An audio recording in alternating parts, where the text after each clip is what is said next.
Alors, où est-ce qu'on en est sur les indices? Donc je rappelle, je disais depuis pas mal de temps qu'ici on était en phase de distribution, que là le 31 juillet on avait eu une liquidation et on devait avoir un mouvement impulsif pour aller casser, casser le range de distribution, donc c'est ce qu'on a eu. Euh, alors, si on considère par exemple que c'est ça le range,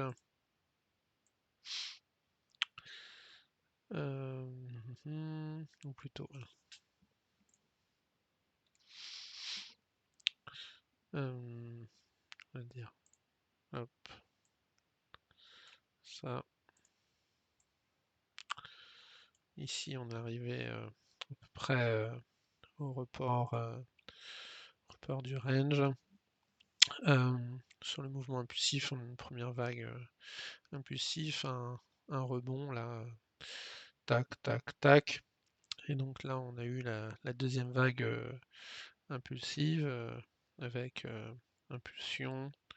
Ici, le rebond, deuxième impulsion. Et donc, je m'attends normalement maintenant à voir le pullback de toute cette impulsion.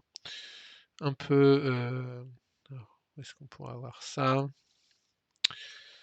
Euh, un peu par exemple là, ici, on avait eu impulsion. Donc on n'avait pas cassé le plus bas, hein, là, on était juste sorti du range, on avait eu un pullback.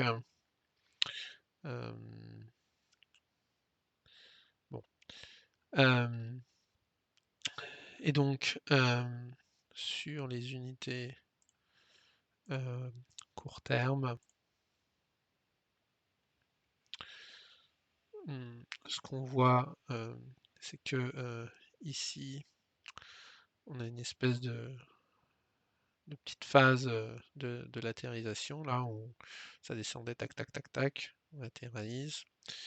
Et donc là, on a une impulsion. Et donc, si on réintègre dans cette zone, donc les 14 869, ça veut dire que on pourrait avoir eu ici, en fait, la liquidation de cette petite latéralisation, et auquel cas on pourrait avoir un mouvement haussier. Après, c'est tout à fait possible que ça prenne plus de temps, un peu comme ici, où on avait oscillé pendant une semaine. On peut très bien avoir une latéralisation là pendant une semaine, auquel cas ça renforcerait l'idée du rebond. Tout dépend des besoins en liquidité. Euh, après, le but étant de faire un rebond pour aller rechercher ces déséquilibres ici et ici. Tout à fait possible que ils viennent pas rechercher beaucoup de liquidités et que on ait suffisamment de liquidités disponibles sur sur les positions baissières, vu qu'on on casse on part à la baisse. Euh,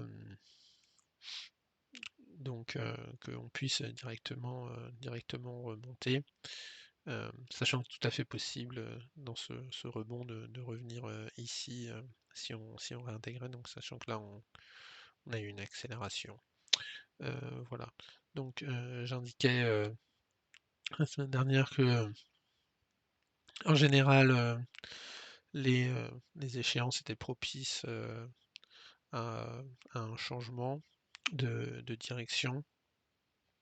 Donc puisque par exemple là quand on a vu la baisse en mars, le changement était intervenu, voilà, on avait fait un plus bas le lendemain de l'échéance. Ici, on avait ensuite eu une hausse et on avait fait un plus haut le lendemain de l'échéance. Pareil, changement de direction. Donc là, on est parti, on a eu impulsion, le pullback. Et donc là, même chose, changement de direction à l'échéance. Ici, on avait oscillé. Donc bon, là, on avait été un peu plus haut, mais ici, même chose, changement de direction à l'échéance, changement de direction à l'échéance.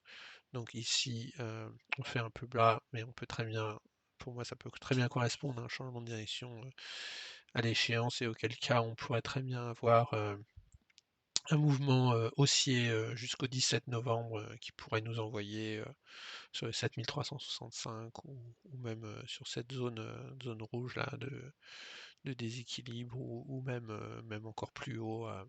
C'est ce qui s'était passé en mars, alors que voilà, ça baissait, et on était reparti de plus belle. Donc voilà, c'est pas parce que aujourd'hui on part à la baisse en début de séance qu'on va pas avoir comme ici là. Donc après l'ouverture, on avait perdu 1,5%, et au final, on avait clôturé à plus 1,6%. Voilà.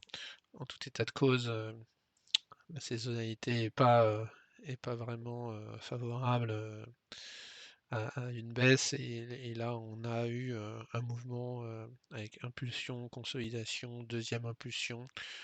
Euh, on est en unité, hop, si on regarde sur le CAC là, on a la même chose, hein, on est venu ici, on a cassé ce range.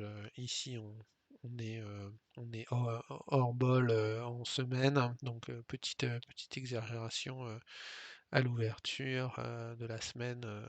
On peut très bien voilà, repartir de manière dynamique à la hausse.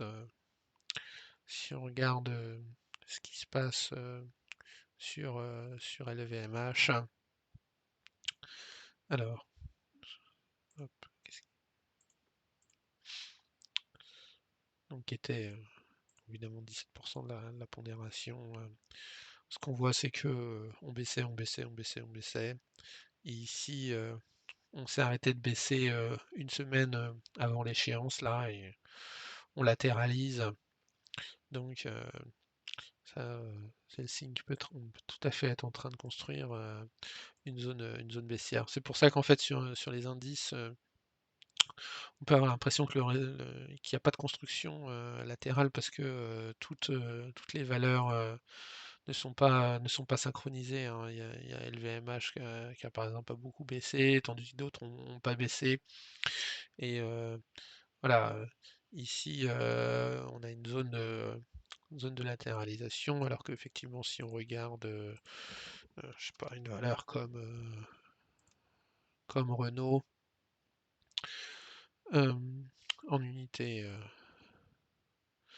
en unité jour, on n'avait pas vraiment baissé, on avait le mouvement baissier, un rebond, et en fait, le mouvement baissier est arrivé là brutalement pour refaire baisser la valeur dans cette zone. Et on peut très bien avoir LVMH qui commence à rebondir, tandis que Renault va peut-être avoir un peu de retard. Voilà. Et d'autre côté, on a des valeurs comme Total qui sont montées et avec une impulsion baissière. Et là, ça s'assimile à un pullback de ce mouvement. Donc c'est tout à fait possible que euh, le Total soit se mette à latéraliser pour distribuer, ou soit revienne dans la zone des 60 en oscillant comme ça jusqu'à la fin de l'année. Mais a priori, ça ressemble plutôt à la construction d'une zone de retournement en cours qu'à une relance de mouvements haussiers. Voilà.